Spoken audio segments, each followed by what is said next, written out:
যে হুজুর একটু ডেকে দেন, সে আমার কাছে ধমক খাবে। ডেকে ডেকে কিন্তু জান্নাতে নিয়ে যাওয়া যায় না, তাহলে জান্নাতে জায়গা হবে না। জায়গা হবে ডেকে জান্নাতে ঢুকলে? ইসলামের তরিকাই নয়। যার দিনের প্রতি মহব্বত থাকবে সে এসে বসবে। আবার আপনারা দাঁড়াবেন এখানে, লজ্জা শরম আছে কিছু? এই জায়গাগুলো কিসের জন্য করেছে?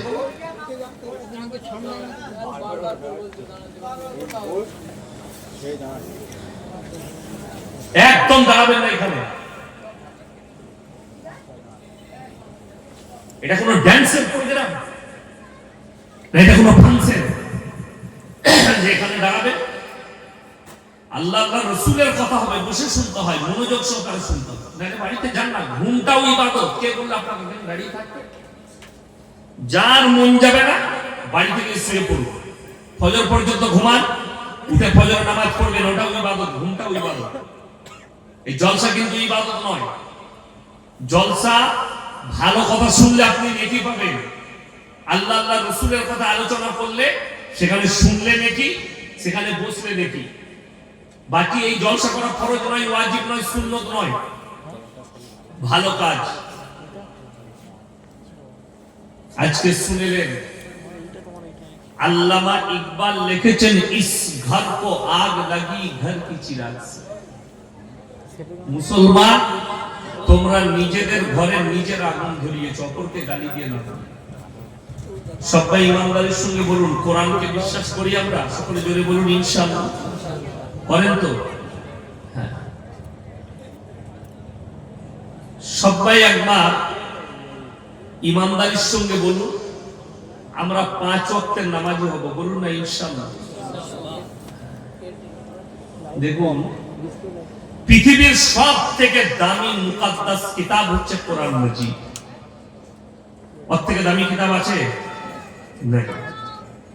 পৃথিবীতে যত মানুষ কিতাব লিখেছে, মৌলবি, মুহাদ্দিস, মুকাররির, মুফাসসির, ফকিহ, যারা কিতাব লিখেছে, এবং যতগুলো সাহিত্যিক মনীষী কিতাব লিখেছে, কেউ নিজের কিতাবের মধ্যে লিখতে পারেনি আমার কিতাবে কোন রকমের ভুল নেই। কিন্তু আল্লাহ রাব্বুল আলামিন এমন এক মুকাদ্দাস কিতাব পাঠিয়েছেন, যে কিতাবের সূরা বাকারায় লিখলেন, জালিকাল কিতাবু লা রাইবা ফি, আমার এই কোরআনে বিন্দু মাত্র সন্দেহের কোনো অবকাশ নাই। জোরে বলুন সুবহানাল্লাহ। এটা আর কেউ লিখতে পারেনি তার কিতাবে, আল্লাহ লিখেছে।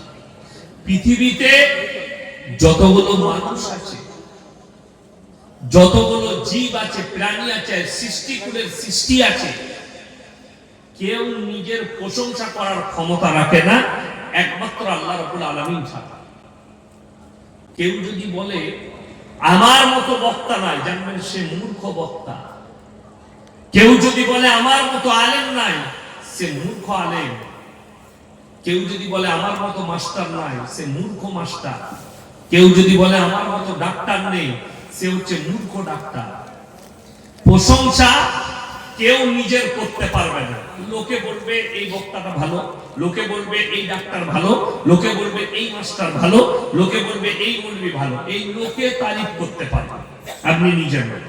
কিন্তু একমাত্র আল্লাহ তাআলা নিজের প্রশংসা করার যোগ্যতা রাখেন। কোরআন সূরা কাহাফ একবারই শেষ আয়াতের আগের আল্লাহ নিজের প্রশংসা করলেন, পৃথিবীর মানুষকে জানালেন যে শোনো, আমি আল্লাহ কতটা পাওয়ারফুল আর মানুষ কতটা আল্লাহর কাছে দুর্বল।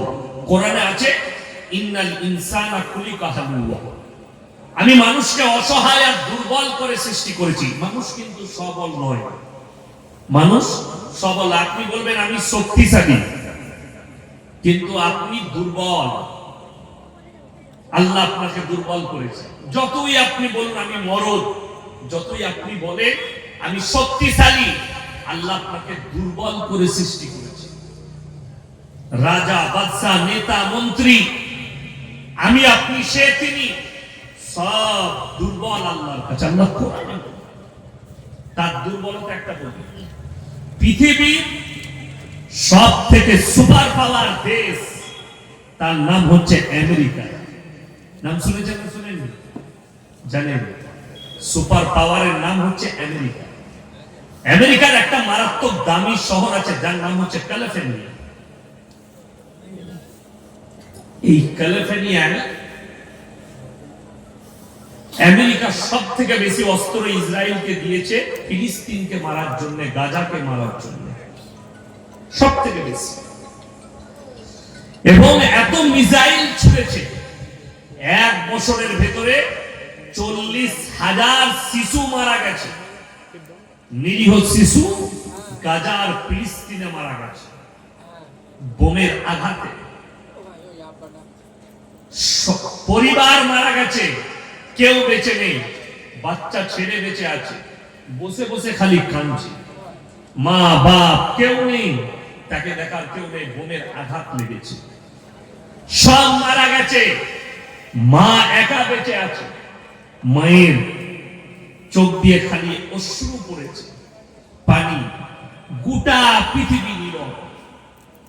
কিন্তু আল্লাহর কাছে পৃথিবী কেমন দুর্বল বলে দিই, সুপার পাওয়ার আমেরিকা, যার কাছে 4,428টার মতো পরমাণু বোমা আছে। পৃথিবীর সব থেকে খুনখার মিলিটারি আছে, সেনাবাহিনী আছে, যুদ্ধ বিমান আছে, অত্য আধুনিক অস্ত্রই ভরা আছে। গোটা আমেরিকা সুপার পাওয়ারকে আল্লাহ ঘটনায় নিয়ে এসেছে, ফুটো কেড়ে দিয়েছে আল্লাহর পাওয়ারের কাছে। ক্যালিফোর্নিয়ায় কুদরতি বালা এসছে, জঙ্গলে আগুন লেগেছে, 40,000 একর এরিয়া ধ্বংস করে দিয়েছে, এখনো আগুন লিবিয়ে ক্লিয়ার করতে পারে। কয়েকশো যুদ্ধ বিমান, হেলিকপ্টার, এয়ারক্রাফট সব সমুদ্র থেকে পানি তুলছে আর পানি ছুটছে, আসমান থেকে আগুন লিবাতে পারে। পৃথিবীর দামি দামি হলিউডের স্টার, যাদের বাড়িগুলো দাঁড়িয়ে পুড়িয়ে ছাই হয়ে গেল, কোটি কোটি টাকার বলছে, এত টাকা লস হয়েছে, এতগুলো প্রাণ চলে গেছে। আমেরিকা ওই ক্যালিফোর্নিয়ায়, যে পৃথিবীর কয়েকটা দেশের জিডিপির থেকেও বেশি টাকা লস হয়েছে, ঘর বাড়ি রাখ হয়ে গেছে, দামি দামি বাড়ি, আম্বানির মতো দামি দামি বাড়ি রাখ হয়ে ঝুঁকে পড়ে গেছে, মাথা থেকে দিয়েছে কুদরতের কাছে। নাম্বার 1। নাম্বার 2, আল্লাহ তাআলা যদি দেয়, বরফেরও ঝড় দিতে পারে, পারে না? পারে না। আমেরিকায় বরফের ঝড় এসছে এক এরিয়া, সমস্ত গাড়ি, ঘর বাড়ি, রোড বরফের ঝোঁকায় ঢেকে গেছে, কয়েক ফুট বরফ ঢেকে গেছে। নাম্বার 3, যে সৌদি আরব, মক্কা মদিনায়, আরবে আল্লাহ এত বড় বৃষ্টির একটা ঝোঁকা দিয়েছে, বন্যায় প্লাবিত হয়ে গেছে গোটা আরব, মক্কা মদিনা, কয়েকটা শহর ধসে গেছে। আল্লাহ তাআলা বললেন, আমার বালার কাছে সব থেকে পৃথিবীর শক্তিশালী আমি আল্লাহ, আমি পাওয়ারফুল। এটা জানতে গেলে কোরআনের জ্ঞান অর্জন করতে হবে আপনাকে। এরা তো অনেক দূরের কথা, যারা কাবা ঘর ধ্বংস করতে এসেছিল, কি নিয়ে? হস্তি বাহিনী নিয়ে।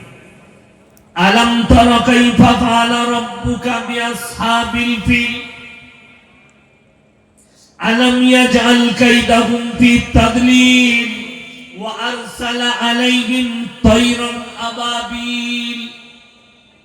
হে আমার নবী, আপনি কি দেখেননি যারা হস্তি বাহিনী নিয়ে, আব্রাহা বাদশা, সে বললে কাবা ঘরকে গুড়িয়ে দেওয়া হবে, আমার হস্তি বাহিনীর দ্বারা কাবা ঘর ধূলিসাৎ করে দেব।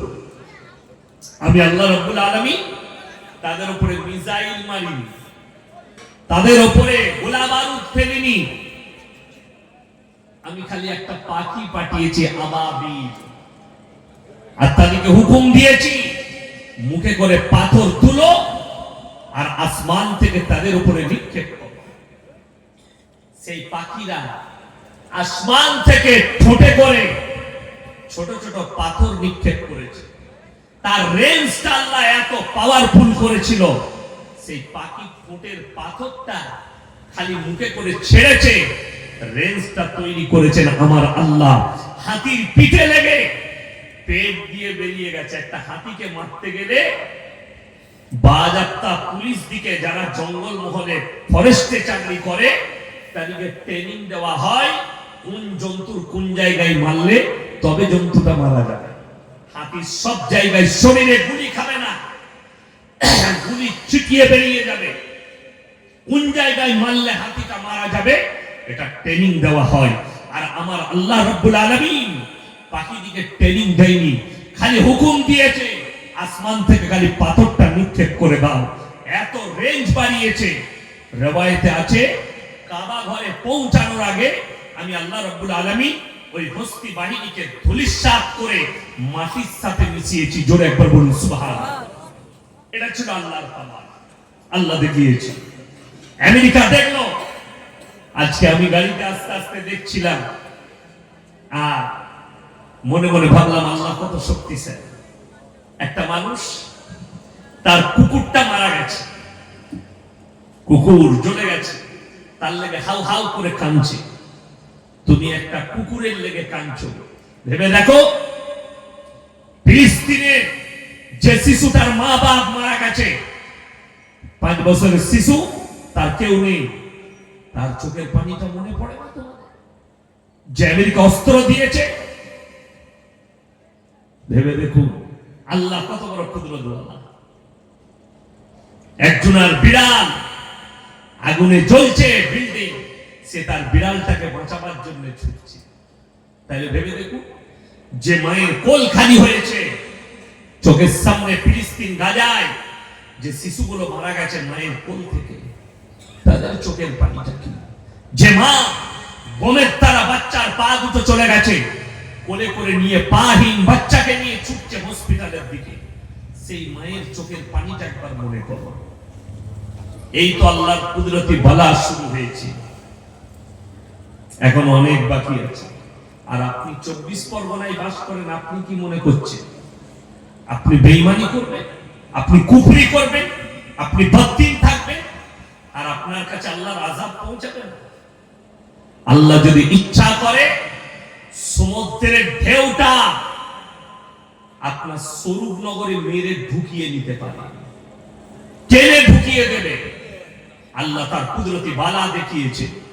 তাকিয়ে দেখো 40,000 একর এলাকা এখনো পর্যন্ত আগুন লিভিয়ে উদ্ধার করতে পারেনি।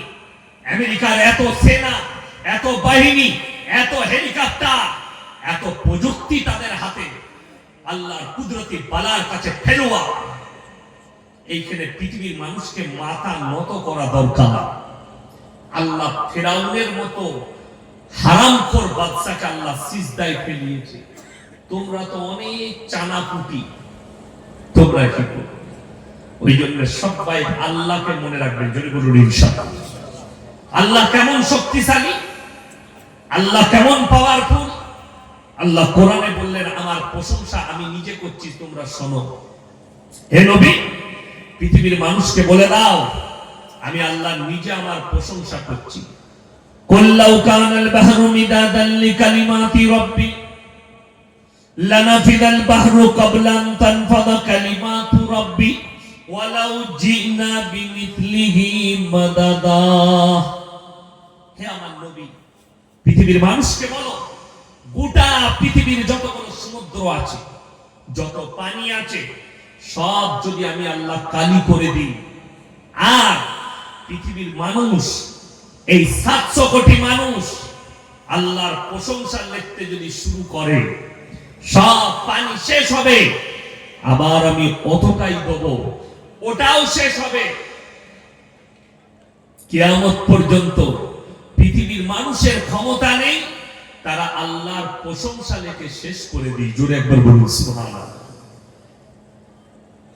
সুবহানাল্লাহ বলতে লজ্জা লাগছে, শরম লাগছে। ওই জন্য আমি একটা জলসায় বলেছি, মোদিজি হচ্ছে আল্লাহর রহমত মুসলমানদের জন্য। বাস্তব কথা বলছি, আপনার গায়ে লাগবে, আপনার ব্রেনে আঘাত লাগবে, কিন্তু একদম দামি কথা। মুসলমানদের জন্য আল্লাহর রহমত আবার যেন গদিতে আসে আর আপনাদের উপরে বুলডোজার চালায়। এটা কোরআনের কথা। মুসলমান যখন দিন থেকে, আল্লাহর রাস্তা থেকে, রাসূলের আখলাক থেকে সরে যাবে, আমি অত্যাচারী বাদশা পাঠিয়ে বদলালাম। আপনার মুখ দিয়ে সুবহানাল্লাহ বেরোচ্ছে না।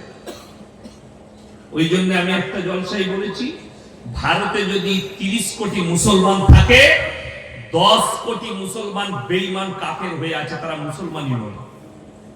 যদি সমীক্ষা করা হয়, বাস্তব কথা বলছি। আপনারা কি মনে করেছেন আপনি মুসলিম ঘরে জন্ম নিয়েছেন, আপনি গরুর মাংস খান, আপনি মুসলমান? ভুল। মুসলমান ঘরে জন্ম নিয়ে কাফের হয় না? হয় না? প্রমাণ নেবেন? তসলিমা নাসরিন কাদের ঘরে মেয়ে? মুসলিমদের ঘরে মেয়ে, কিন্তু কাফের, মুশরিক, বেঈমান। জাস্টিস ইনায়েতুল্লাহ মুসলমান ঘরে জন্ম নিয়েছে, কাফের, নাস্তিক। আপনার কলকাতায় বাস করছে রাজিয়া ইলাই খান, হারামের আউলাদ, মুসলিমদের ঘরে জন্ম দিয়েছে, বা মুসলমান বলছে, জন্ম দিয়েছে তাকে, কিন্তু কাফের, তাকে মুসলমানই বলা যাবে না।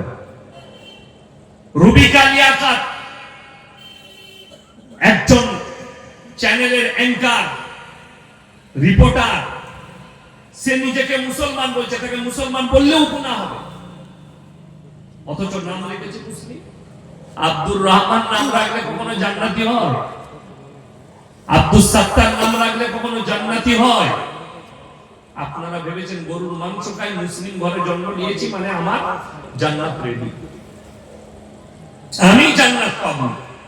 কিন্তু নামাজ পড়বো না, রোজা রাখবো না, মদ খাবো, গাঁজা খাবো, যত রকমের পাপ আছে করবো, আল্লাহ আল্লাহ রাসূলের নাম করবো। ওই জন্য আমাদের সমাজে যদি সমীক্ষা করা হয়, আপনার এই পুরো থানায় যদি সমীক্ষা করি, 100 জনের মধ্যে 80টা বেনামাজি আছে। ঠিক বললাম না? কথা বলে 80টা বেনামাজি। আর রাসূলের হাদিস, যার নামাজ নেই তার মধ্যে ইসলাম নেই। আপনি যতই বলেন, আমি চ্যালেঞ্জ ছুড়ে বললাম, তোমার মধ্যে ইসলামই নেই। শুধু এটা নয়, তুমি যদি বলো আমি নামাজই পড়বো না কিন্তু আমি জান্নাতে যাব, তুমি বিনা নামাজে জান্নাতে যেতে পারবে কি না পারবে এটা আমরা মৌলবীরা বলবো না, কোরআন বলবে। কোরআনে আছে দুটো দল, একটা জান্নাতে যাবে আর একটা জাহান্নামে। এই জাহান্নামী দলকে জান্নাতীর দলেরা তারা ডাল করাবে, কি বলে? ফি জান্নাতি ইয়াতাসাআলুনা আনিল মুজরিমিনা মা সালাকাকুম ফি সাকার। এই জাহান্নামী ভাইরা, দাঁড়াও, তোমরা বলতে আমরা পাড়ার ভালো লোক, তোমরা আজকে জাহান্নামে যাচ্ছ। তাদের 1 নম্বর উত্তর হবে ক্বালু লাম নাকু মিনাল মুসাল্লিন, আমরা মুসল্লিদের মধ্যে ছিলাম না, আল্লাহ তাই আমাদেরকে জাহান্নামে পাঠিয়েছে। আর আপনি বলছেন আমি বেনামাজি জান্নাতে যাব, আপনি বলছেন জীবনে নামাজ পড়বো না জান্নাত পাবো। আর যদি মনে করেন জলসা দেবো, মিলাদ পড়াবো হুজুর দিকে দিয়ে, ইসালে সাহেবের মিলাদ পড়িয়ে জান্নাতে যাব, তোর হুজুর মার খাবে, তুইও খাবি। এটা লিখে নিয়ে যাও যে হুজুর তোমাকে বেনামাজি হওয়ার পরে তোমাকে জান্নাতে ভরতে যাবে, সে হুজুর আগে মার খাবে, সে যত বড় হুজুর হোক। আর বাপের বেটা থাকলে স্টেজে ডেকে নিয়েছে, দিয়ে তাকে বলো কলম করে কোরআনের এই আয়াতটা কেটে দিয়ে, যেখানে আল্লাহ তাআলা বললেন যে শোনো, তারা উত্তর দেবে ক্বালু লাম নাকু মিনাল মুসাল্লিন, আমরা মুসল্লিদের মধ্যে ছিলাম না, ওয়ালাম নাকু নুতিমুল মিসকিন, আর মিসকিনকে খানা খাওয়াইতাম না, তাই আল্লাহ জাহান্নামে পাঠিয়েছে। ঈমানদারির সঙ্গে বলুন, আপনারা বললেন হাত তুলে আমরা কোরআনকে বিশ্বাস করি। কোন ব্যক্তি যদি কোরআন বিরোধী কাজ করে, সে আর ইমানদার থাকবে? কথা বলে না এরা, থাকবে না। বললে আচ্ছা, সুদ হারাম না হালাল? কথা বলে না, হারাম। তাহলে আশা করি আপনাদের এখানে কোনো সুদখোর নাই, এরপরে আর কথা বলবেন না, আমি তো জানি। অথচ মুসলিমদের মধ্যে সুদখোর আছে না নাই? কথা বলে, কোরআনে আছে ওয়াহাল্লাল্লাহুল বাইয়া ওয়া হারামার রিবা, সুদকে হারাম করেছি, ব্যবসাকে হালাল করেছি। এরপর কি হলো এখানে? কি হলো এখানে? কি হয়েছে জিজ্ঞেস করুন।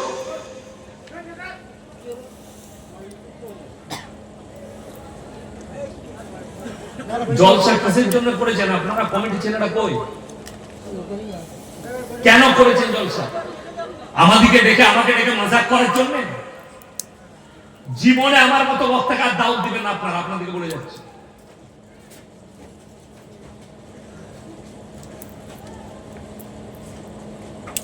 মজাক বানানোর জন্য করেছেন?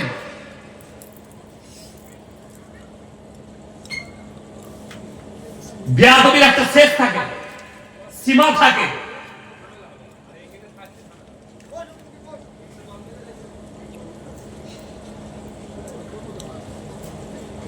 তা মাজমা করছে, এত বেয়াদব আমি কোথাও দেখিনি।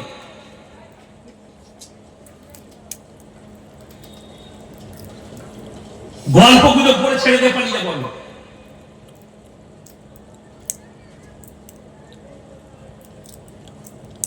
আমার মাথায় ঢুকে গেল স্বরূপনগর আর জীবনে দাও দেবো না, আজ কি শেষ তোমাদের জলসা।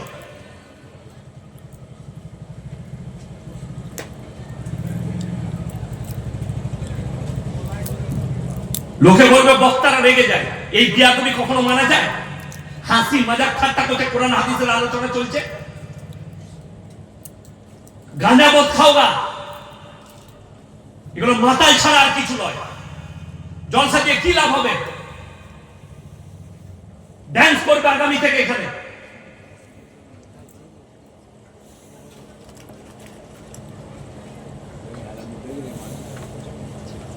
বিয়াদবির একটা সীমা থাকা, ইয়ার কি মারা পেয়েছে। অন্য বক্তাকে ডেকে সব মজাক করবেন। আমি গল্প গুজব করা বক্তা নয়, আর সময় নষ্ট করা যে দৌড় পড়ে পড়ে রাত কাটাবো আর গজল পড়ে রাত কাটাবো। আমি গজল পড়িও না।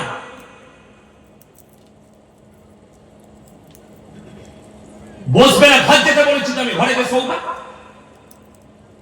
মেলা বসাইছে, মেলাতে যাও, ওইখানে মজাক করো।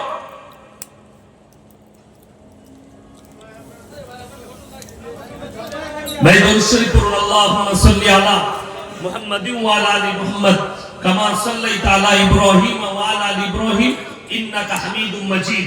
আল্লাহুম্মা বারিক আলা মুহাম্মাদিন ওয়া আলা আলি মুহাম্মাদ কামা বারাকতা আলা ইব্রাহিম ওয়া আলা আলি ইব্রাহিম ইন্নাকা হামিদুম মাজিদ। কোরআনে আছে সুদ তোমাদের জন্য হারাম। এরপরে এটা জানার পরে যে ব্যক্তি সুদ খেলো সে আল্লাহর সঙ্গে যুদ্ধ ঘোষণা করলো। করলো না? করলো না? করলো। রাসূলের হাদিস, কোন ব্যক্তি যদি 1 টাকা সুদ খায়, নিজের মায়ের সঙ্গে সর্বনিম্ন পাপ 36 বার জিনা করার সমান পাপ হবে। জোরে বলুন নাউজুবিল্লাহ। যারা সুদ খায়, সুদখোর আছে, তাদেরকে বলছে আপনি চিন্তাধারা নেই। আমার কিন্তু চাকরি যাবার ভয় নাই, আমি ওই জন্য কোথাও মাপ কাঠি করে কথা বলি না।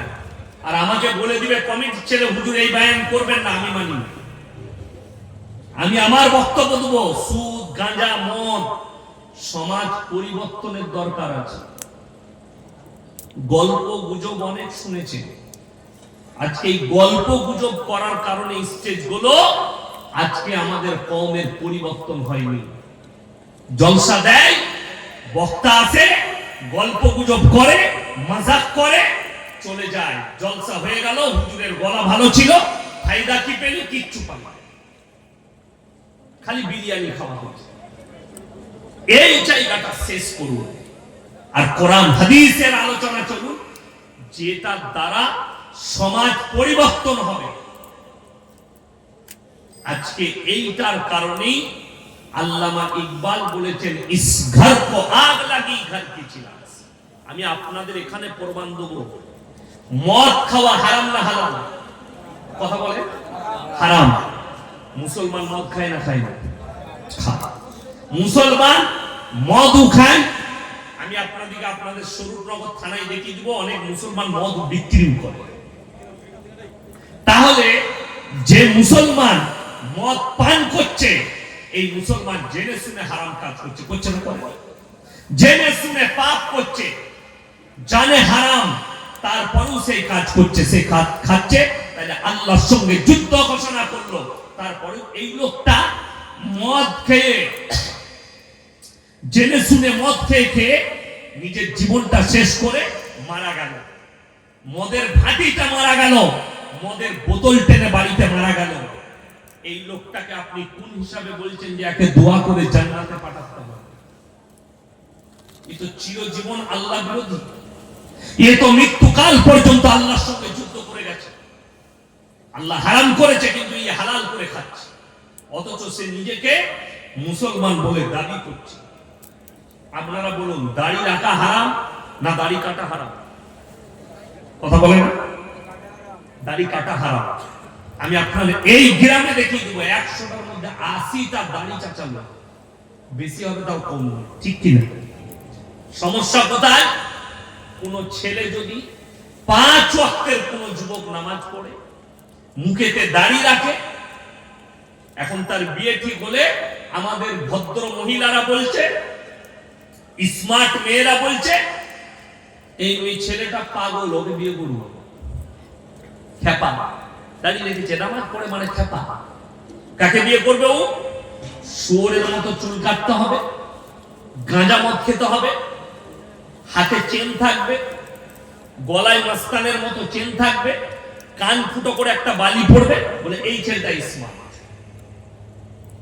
অথচ বুখারী শরীফের রিওয়ায়েতে আছে, যে পুরুষ, যে ছেলে নারীর মতো রূপ ধারণ করবে, হাতে বালা পড়বে, হাতে চেন পড়বে, কানে ফুটো করবে, মেয়েদের মতো চালচলন করবে, কিয়ামতের দিনে আল্লাহ বলবেন, তুমি রূপ পরিবর্তন করে দেখাও। তারা বলবে আমরা ব্যর্থ, আল্লাহ তাদেরকে জাহান্নামের রাস্তা অতিক্রম করাবে।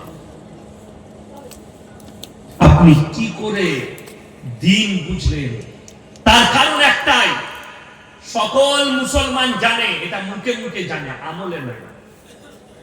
মুসলমান আমল কোনগুলো করে জানে? যেগুলো ইসলামী শরীয়তে গুরুত্ব নয়, তার আমলটা বেশি। যেগুলো ফরজ, যেগুলোর গুরুত্ব আছে, ফরজ ওয়াজিব, এগুলো আমল করে। এইটা হচ্ছে মুসলমানের সমস্যা। শবে বরাত আসছে, নফল নামাজ নিয়ে মারামারি করবে, ঠিক কিনা? অথচ হারাম করে ফরজ নামাজ পড়ে। ঠিক বললাম না ভুল বললাম? এক ওয়াক্তের নামাজ পড়ে না, এই শবে বরাতের রাত্রে জেগে 75 রাকাত নামাজ পড়বে। আচ্ছা বলুন তো, একটা স্কুলের ছেলে কোনো পরীক্ষা দেয়নি, শুধুমাত্র মৌখিক পরীক্ষা দিয়েছে, সে পাস করবে না ফেল করবে? ফেল করবে। তার কারণ সে লিখিত পরীক্ষা দেয়নি, খালি মৌখিক দিয়েছে। আপনার জীবনে একটা ফরজ ইবাদত নাই, আছে কি? শুধুমাত্র শবে বরাতের নামাজ। জান্নাত যাবে না যাবে না? সে মাল আটকাবে না আটকাবে না? আটকিয়ে যাবে। তুমি নফলের গুরুত্ব বুঝলে, ফরজের গুরুত্ব বুঝলে। শুধু তাই নয়, আজকে মুসলমানের কাছে কমি হচ্ছে। প্রত্যেকটা মুসলমান জানে, মুসলমানের জন্য দ্বীনি শিক্ষা অর্জন করা কি বাবা? এ কথা বলে না এরা? ফরজ। অথচ আপনার কাছে দ্বীনি শিক্ষা নাই। 90টা মুসলমানের কাছে দ্বীনি শিক্ষা নাই, আর যার কারণে আপনার হারাম হালাল বিচার করার, চুজ করার ক্ষমতা নাই। কোনটা হারাম কোনটা হালাল সমাজে, এটা বিচার করার ক্ষমতা আপনার কাছে নেই। যার কারণে বেঈমান কাফেররা কামিয়াবি লাভ করছে, আমরা নাকাম। আপনার সম্পর্ক আলেম থেকে বিচ্ছিন্ন, কোরআন থেকে বিচ্ছিন্ন, রাসূলের আদর্শ থেকে বিচ্ছিন্ন। একটা মোবাইলের দাম 15,000, ধার দেনা করেও বিবিকে একটা মোবাইল কিনে দিয়েছে, সন্তানকে একটা বন্ধন লোন নিয়ে, গ্রুপ লোন নিয়ে মোবাইল কিনে দিয়েছে, কিন্তু 500 টাকা দামি একটা বাংলা মানে কোরআন বিটিকে কিনে দিতে পারল। আপনি বলছেন আমার বাড়িতে বরকত চাই, বরকত নেবেন কিসে? নামাজ পড়বো না, রোজা রাখবো না, কোরআনের তেলাওয়াত করবো না, হুজুরের তাবিজে বরকত নেব। এক শ্রেণীর মানুষ আমাদের হুজুরের পেছনে ছুটে বেড়াচ্ছে। আমি 24 পরগনায় দেখেছি, এই উত্তর 24 পরগনা, আমি জায়গার নাম বলবো। আমি স্টেজে যাব, তার আগে বলছে দাঁড়ান 10 মিনিট লেট হবে। কেন? আমার আগে যিনি হুজুর বয়ান করছিলেন বলে উনি স্টেজে তাবিজ বিক্রি করছে। এই উত্তর 24, আমি জায়গার নাম বলবো আর হুজুরের নাম বলবো না। সে তাবিজ বিক্রি করছে আল্লাহর কসম স্টেজে, আর মানুষ কিনছে। এই তাবিজটা ছেলে হবে 501 টাকা দাম, এই তাবিজটাই ক্যান্সার ভালো হবে 2101 টাকা দাম। এইভাবে তাবিজ গুলো স্টেজে বিক্রি করছে। তেনার বিক্রি হয়ে গেল, আমি গেলাম, আমি বললাম বরকতের তাবিজ কে কে নিয়েছে? হাত তুলল। আমি বললাম বাবা তোমার ক টাকা ইনকাম? হুজুর মাসে আমি 30,000 ইনকাম করি। আলহামদুলিল্লাহ, 30,000 ইনকামটাই কম পড়েছে, তাই বরকতের তাবিজ। আমি বললাম তোমার ইমামের বেতন কত? 6,000। ইমাম সাহেবের বেতন 6,000। আমি বললাম তাবিজে যদি তোমার বরকত হবে, তাহলে এরকম বুকা হুজুর কেউ আছে যে লোককে বড় লোক করে নিজে গরিব থাকবে? কথা বলে না? আমার মাদ্রাসায় আমার 11,000 টাকা বেতন, আমার আব্বার মাদ্রাসা। তো আমাকে যদি আপনাদের গ্রামের কেউ বলে হুজুর যখন বর্ধমান থেকে এসেছেন একটা বরকতের তাবিজ দিয়ে যান, তোমার ইনকাম কত বাবা? বলে মাসে 50,000। তাহলে তাবিজটা ওকে আগে লাগবে না আমাকে লাগবে না? আমাকে লাগবে। কিন্তু 50,000 টাকা ইনকাম করে আমার 11,000 ইনকাম। এই জিনিসটা বুঝতে আপনি পারেননি, তার কারণ হচ্ছে আপনার কাছে দিন নেই, আপনার কাছে দিনী শিক্ষা নেই, আপনার কাছে আপনার বাড়িতে কোরআন হাদিসের চর্চা নেই। তা না হলে রাসূল সাল্লাল্লাহু আলাইহি সাল্লামের হাদিস আপনি যদি আমল করতেন, আর মুসলমান যদি আমল করে, ধন সম্পদ বড় জিনিস নয়। আল্লাহর হাবিব সাল্লাল্লাহু আলাইহি সাল্লাম দুটো হাদিস বর্ণনা করলেন। নাম্বার 1, যারা আল্লাহর রাস্তায় দ্বীনের পথে থাকবে, আমি আল্লাহ মৃত্যুকাল পর্যন্ত তাদেরকে ইজ্জতের রুজি দান করব। নাম্বার 2, যারা 5 ওয়াক্তের নামাজি হবে, মৃত্যুকাল পর্যন্ত তাদের রুজিতে কোনোদিন আল্লাহ কমি দিবেন না। জোরে বলুন সুবহানাল্লাহ। আমাদের সমাজের লোক মসজিদে দোয়া কি করে? ওই দেখছিলাম বাংলাদেশের এক চাচা লটারির টিকিট কেটে মসজিদের ভেতরে দোয়া করছে, আল্লাহ গো 1 ঘর কেটেছি, তুমি 1 কোটি ফেলি দিও, জীবন আর তোমার ঘর থেকে বেরোবো না। এই দোয়াটা করাটাই তো হারাম। কেন? হারাম জিনিস দিয়ে আল্লাহর কাছে পবিত্র আল্লাহর কাছে সে চাইছে, অথচ জিনিসটা হচ্ছে হারাম জিনিস। এ নিজেই জানে না। কেন? সেই চাচার জ্ঞান নেই যে লটারি কাটাটাই হারাম, তাইলে এর সম্পর্কে আল্লাহর কাছে চাইবো কি? যারা সম্পদের দোয়া চায় তাদের থেকে বড় মূর্খ পৃথিবীতে কেউ নেই। আল্লাহর কাছে দোয়া যেটা চাইবেন, মুমিনের উচিত, মুমিন এবং মুমিনা নারী পুরুষের উচিত আল্লাহর কাছে দোয়া করবে নামাজের পাটিতে, আল্লাহ তুমি আমাকে মৃত্যুকাল পর্যন্ত ইজ্জতের এবং হালাল রুজি দান করো। টাকা থাকতে পারে, রুজির মালিক সকলে বলুন কে? আল্লাহ। টাকা থাকলেই খেতে পাওয়া যায়, রং কথা। টাকা থাকলেই রুজি পাওয়া যায়, রং কথা, ভুল কথা। কোটি টাকার মালিক আপনাকে দেখিয়ে দেবো কলকাতায়, খেতে পাই না, ডাক্তারের নিষেধ করে দিয়েছে কিচ্ছু খাবি না। কি খাবি বলে? খালি বিনা চিনি চা খাবা।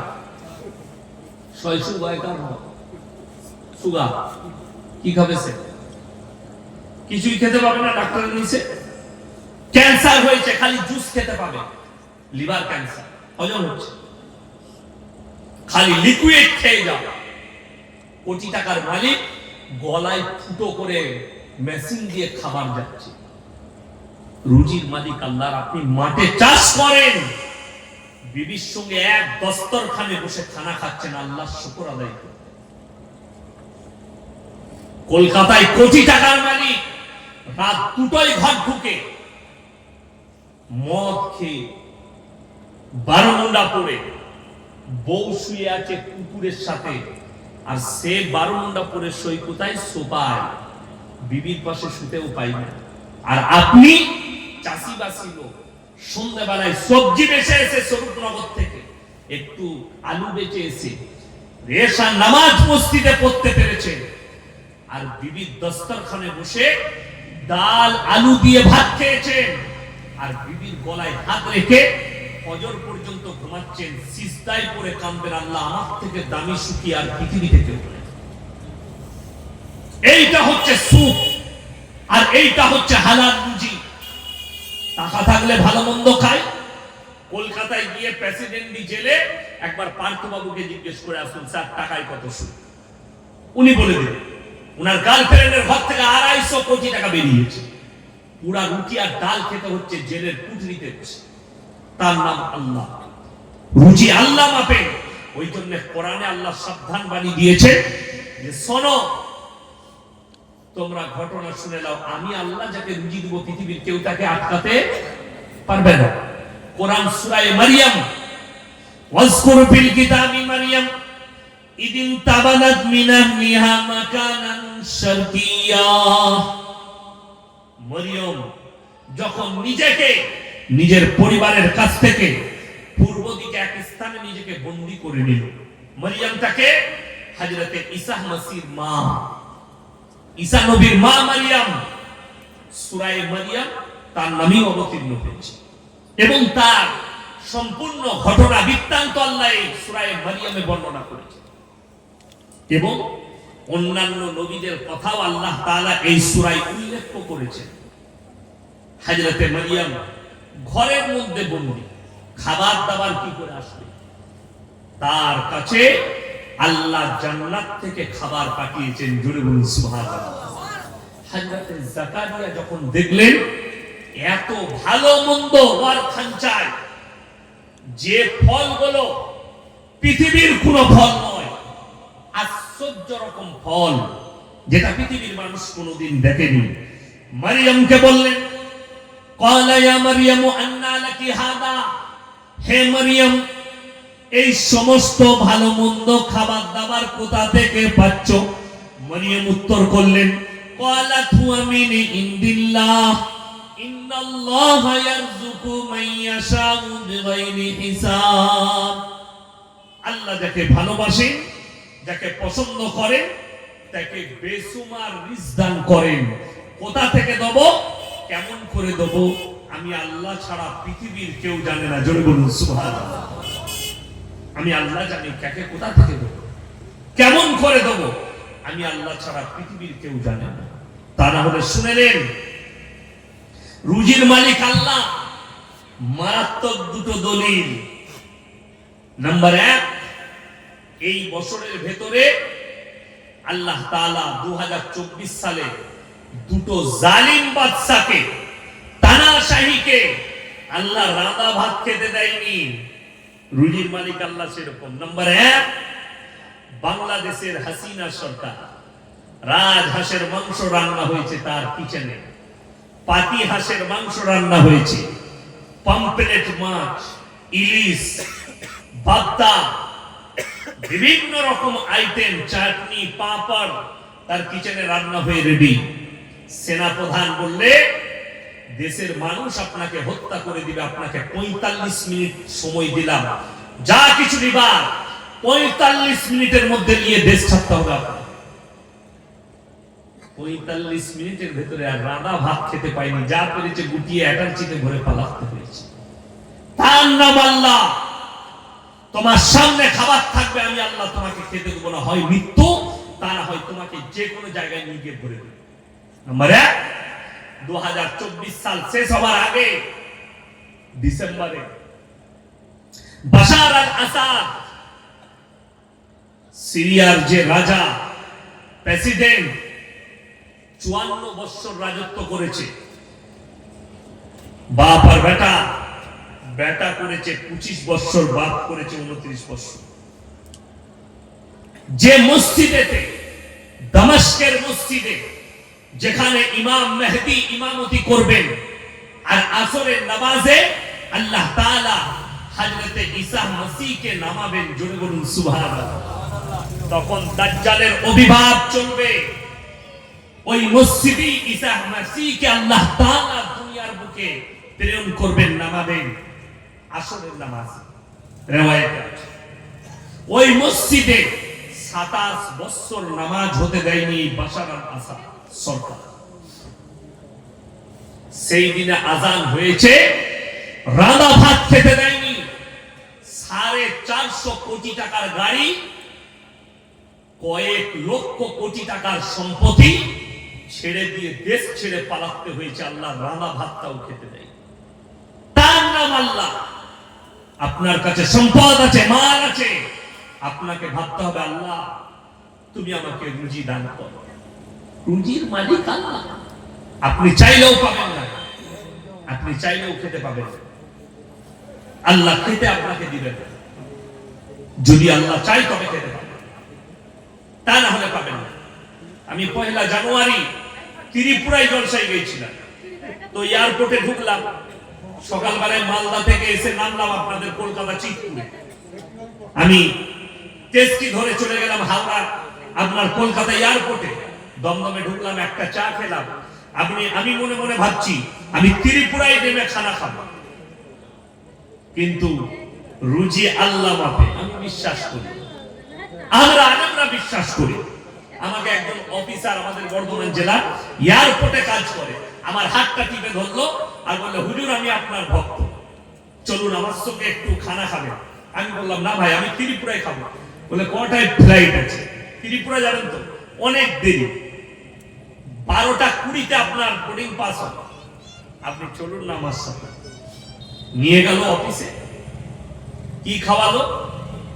ডাল, ভাত, সবজি, পাঁপড়, চাটনি, রসগোল্লা ইত্যাদি ছিল। থাল একটা খেলাম, আর আল্লাহর কাছে শুকর আদায় করলাম, আল্লাহ রুজি তুমিই মাপো। সেই লোকটা বাহানা, রুজি আল্লাহ মেপেছে। সেই অফিসার বাহানা, রুজি আল্লাহ মেপেছে। আমি নিয়ত করেছি ত্রিপুরায়, আল্লাহ বললে আর আমি নিয়ত করেছি তুই এয়ারপোর্টেই খাবি। আল্লাহ তাআলা আমাকে এয়ারপোর্টে রুজি মেপেছে, আমি ত্রিপুরায় খাবো বললেও খাওয়া হবে না। আপনার মৃত্যু যেখানে লেখা আছে, আল্লাহর কসম 5টা জিনিসকে আল্লাহ গোপন করলেন। কটা বললাম? 5টা, পৃথিবীর মানুষের কাছে। নাম্বার 1, যেমন আপনাকে বলে দিই, অনেক মানুষ আপনারা ভাবছেন, বৈজ্ঞানিকরা ভাবছে পৃথিবীটা ধ্বংস হবে, বিশ্বাস করতে লেগেছে। আজকে ভারতের ওই কুত্তা মিডিয়ারা বলছে ये कुदरती बाला है, और हम लोग 1400 साल से हमारे रसूल और हमारे सहाबी, हमारे अकाबीर हम कह रहे हैं अल्लाह एक है और सबसे ज्यादा ताकत अल्लाह ही के पास है। আল্লাহর কাছেই সবথেকে পৃথিবীর শক্তিটা আল্লাহর কাছেই আছে। ওই জন্য আল্লাহ কোরআনে বলেছে সূরা কাহফে, ইন্না জাআলনা মা আলাল আরদি জিনাতাল লাহা লিনাবলুয়াহুম আইয়ুহুম আহসানু আমালা। হে আমার নবী, আমি গোটা পৃথিবীটা সুসজ্জিত করেছি শুধুমাত্র আমার বান্দাদের জন্য। আমি খালি তাদের কাছে একটা জিনিস চাই, আইয়ুহুম আহসানু আমালা, তারা যেন ভালো আমল করে নিয়ে আসে। আজ থেকে নিয়ত করুন সবাই নামাজি হবো, জোরে বলুন ইনশাআল্লাহ। নামাজ যুবক দিকে বলে যাচ্ছে, যুবতী দিকে বলছি, নামাজ ছাড়বেন না। বেঈমান কাফেররা আপনার মাথায় চেপে বসেছে, কিয়ামতের সিম্পটম পাওয়া যাচ্ছে, আলামত গুলো প্রকাশ হচ্ছে। শুনেলেন, কিয়ামতের তারিখ আল্লাহ বলেননি, কিন্তু নবীজি সাল্লাল্লাহু আলাইহি সাল্লামকে আলামত গুলো বলে দিয়েছেন। রাসূল সাল্লাল্লাহু আলাইহি সাল্লাম হাদিসে আলামত গুলো বর্ণনা করেছেন। সেই আলামত গুলো আমরা উলামারা বুঝতে পারছি, আলেমরা বুঝতে পারছি যে আলামত গুলো চলে এসেছে, একটা একটা করে আসছে। নাম্বার 1, কিয়ামতের আলামতের মধ্যে মারাত্মক আলামত, রাসূলের হাদিস, মিডল ইস্টে একটা যুদ্ধের চিঙ্গারি উঠবে। যেটা গোটা পৃথিবী ছড়াবে। মিডল ইস্ট মানে শুনেলেন, আল্লাহ তাআলা গোটা পৃথিবীর মানুষকে, আপনি মনে করেন না আপনার বাড়ি স্বরূপনগরে, তো কিয়ামতের দিনে আল্লাহ তাআলা আপনাকে স্বরূপনগরী তুলবে না। মানুষ কবর থেকে উঠে ছুটতে শুরু করবে। কোথায়? গোটা পৃথিবীর মানুষকে আল্লাহ জড়ো করবেন আল আকসার ময়দানে।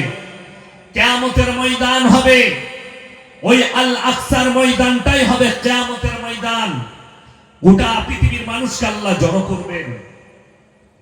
কিয়ামতের পূর্বে রাসূলের হাদিস মোতাবেক 20 কোটি মুসলমানের প্রাণ যাবে যুদ্ধে। পৃথিবীতে আছে কত? 250 কোটি। রাসূলের হাদিস, খোরাসান থেকে একটা দল বের হবে, এবং যে দলটা বেরোবে তারাই হবে পৃথিবীর সবথেকে সম্পদশালী। সেই যুগে তাদের কাছে সব থেকে দুনিয়ার বেশি সম্পদ থাকবে। আপনাদেরকে একটা বিজ্ঞানের উক্তি দিয়ে বলছি, বর্তমানে জানেন মাটির তলায় সব থেকে দামি সম্পদটা কোন দেশে আছে? কোথায়? আফগানিস্তান। খোরাসান শব্দের অর্থ হচ্ছে পাহাড়, পর্বত, উঁচু নিচু জায়গা। বৈজ্ঞানিকরা বলছে আগামীতে এই পেট্রোল, ডিজেল, কেরোসিন এগুলো যখন বিলুপ্তির মুখে চলে আসবে, এথলিন বলে একটা জিনিস সেটা ব্যবহার হবে। গাড়িগুলো ব্যাটারি চালিত হবে। সেই ম্যাটেরিয়ালসটা পুরো আফগানের মাটির নিচে বিছানো আছে। জোরে বলুন সুবহানাল্লাহ। এবং তারা যখন যুদ্ধ করতে শুরু করবে, তাদের যে কমান্ডার হবে তার নাম হচ্ছে ইমাম মেহেদী। ইমাম মেহেদীর আত্মপ্রকাশ ততক্ষণ হবে না যতক্ষণ পর্যন্ত দাজ্জালের আত্মপ্রকাশ না হচ্ছে। কথাটা বুঝতে পেরেছেন না? মুসলমানকে সাবধান করার কারণ আমাদের একটাই। আজকে মুসলমান কত ঈমান হারাচ্ছে তার কারণ বলে দিই। কিসের জন্য ঈমান হারাচ্ছে? কিছু আশ্চর্য জিনিস দেখে নিলে আপনি আপনার ঈমানকে আর কন্ট্রোল করতে পারছেন। আমি যদি স্টেজে আপনাদেরকে কোন একটা কেরামতি দেখাই, যদি বলেন কি, আমি বললাম বাবা তুমি উঠে এসো, একটা ছেলে এলো, তুমি আমার দিকে তাকাও, আমি আপনার চেহারায় দেখলাম, কাগজ দাও, কাগজে আমি আপনার কুণ্ডলি লিখে দিলাম, সব কিছু আপনি যা করবেন আপনার চেহারা দেখে, আপনার বাপের নাম এটা, মায়ের নাম এটা, আপনার এই একজন বাবা বেরিয়েছে আমাদের দেশে, তার নাম হচ্ছে বাবা ধীরেন্দ্র শাস্ত্রী, বাগেশ্বর ধাম বাবা। তিনি কুণ্ডলি বলে দিচ্ছেন। বহু মুসলমান লোক টুপি লাগিয়ে আমাদের মতো বাবার কাছে হাজির। বাবা आप बहुत कुछ जानते हैं, आपके पास कुदरती ताकत है। मेरे मुसलमान भाई कान खुलकर सुन लो, ये तो छोटा दज्जाल है, बड़ा दज्जाल आना बाकी है। এটা ছোট দাজ্জাল যে খালি কুণ্ডলি বলে দিচ্ছে, বড় দাজ্জাল যখন আসবে তোমাদের চোখের সামনে মৃতকে জীবিত করে দেখাবে, মেঘ থাকবে না, বৃষ্টি বর্ষণ করে দেখাবে, তখন তোমরা ঈমানটা কি করে ধরে রাখবে? এটা রাসূলের হাদিস। সেই সময় যারা আল্লাহর রাস্তায় থাকতে পারবে, নিজের ঈমানকে কন্ট্রোল করবে, তারাই একমাত্র হবে মুমিন। ইমাম মেহেদীর সৈন্য তৈরি হবে। ইমাম মেহেদী যখন যুদ্ধ করতে লাগবে, ইমাম মেহেদী যুদ্ধ করতে করতে পৃথিবীর অনেকগুলো দেশ বিনাশ হবে, ইহুদিরা বিনাশ হবে, কিন্তু ইমাম মেহেদী যখন যুদ্ধ করবে, দাজ্জাল আরো শক্তিশালী হবে তার সৈন্যর দিক দিয়ে। তাকে হত্যা করার জন্য আসরের নামাজের ইমামতি করবেন দামেস্কের মসজিদে এসে, সেই মসজিদের ইমাম থাকবেন ইমাম মেহেদী, আর আল্লাহ হযরত ঈসা মসিহকে নামাবেন। যারা কাদিয়ানী আছে, গোলাম আহমদ কাদিয়ানী বলে একজন পাঞ্জাবে জন্মগ্রহণ করেছিল, এই এক ঠিক না, তাদেরকে মুসলমান যারা ভাববে তাদের ঈমান চলে যাবে। গোলাম আহমদ কাদিয়ানি, পাঞ্জাবে একটা কাদিয়ান বলে জায়গা আছে, সেখানে একজন জন্মগ্রহণ করেছে, তার নাম ছিল গোলাম আহমদ কাদিয়ানি। সে সর্বপ্রথম নিজেকে বলেছিল ভাই ঈসা মাসিহ, আমি ঈসা মাসিহ, আমাকে আল্লাহ পাঠিয়েছে, আমি আবার জন্মগ্রহণ করেছি। নাউজুবিল্লাহ। যখন সমাজের লোক বলল যে ভাই ঈসা मसीह तो क़यामत से पहले आएंगे, ये तो कुरान और हदीस है रसूल के, তখন সে বলল नहीं, मैं ईसा मसीह नहीं, मैं आखिरी नबी अहमद। জোরে বল নাউজুবিল্লাহ। অথচ কোরআনে আল্লাহ নবীদের দরজা বন্ধ করে দিয়েছে। আল্লাহর হাবিব সাল্লাল্লাহু আলাইহি সাল্লাম বলেছে, আমার পরে যদি আল্লাহ নবুয়তের দরজা খুলে রাখতেন, হযরত উমরকে আল্লাহ নবুয়ত দান করতেন। জোরে বলুন সুবহানাল্লাহ। অর্থাৎ নবুয়তের দরজা বন্ধ হয়ে গেছে, পৃথিবীতে আর কেউ নবী আসবে না। কিন্তু পৃথিবীতে কিয়ামতের পূর্বে মুসলমানদের দল হবে 73টা। এখন আপনাদের 24 পরগনা থেকে এক ব্যক্তি, ভদ্র মানুষ আমাকে ফোন করেছিলেন চাকরিঘর, বলে হুজুর মোবাইলে, ইউটিউবে, ফেসবুকে অনেক দ্বন্দ্ব দেখছি আলেমদের মধ্যে, তো আপনারা যদি এক জায়গায় বসে এটাকে মিটিয়ে নেন তাহলে কিন্তু ভালো হবে। আমি আমার বাড়িতে জায়গা করব সব আলেমদের বসা। আমি বললাম তুমি কোরআন হাদিস বিশ্বাস করো? বলে অবশ্যই, অফকোর্স, আমি তো নামাজি 5 ওয়াক্তের। আমি বললাম কিন্তু কোরআন হাদিসের প্রতি জ্ঞান আপনার নেই। বলে কেন হুজুর? আমি বললাম রাসূলের হাদিস সত্য না মিথ্যা? বলে সত্য।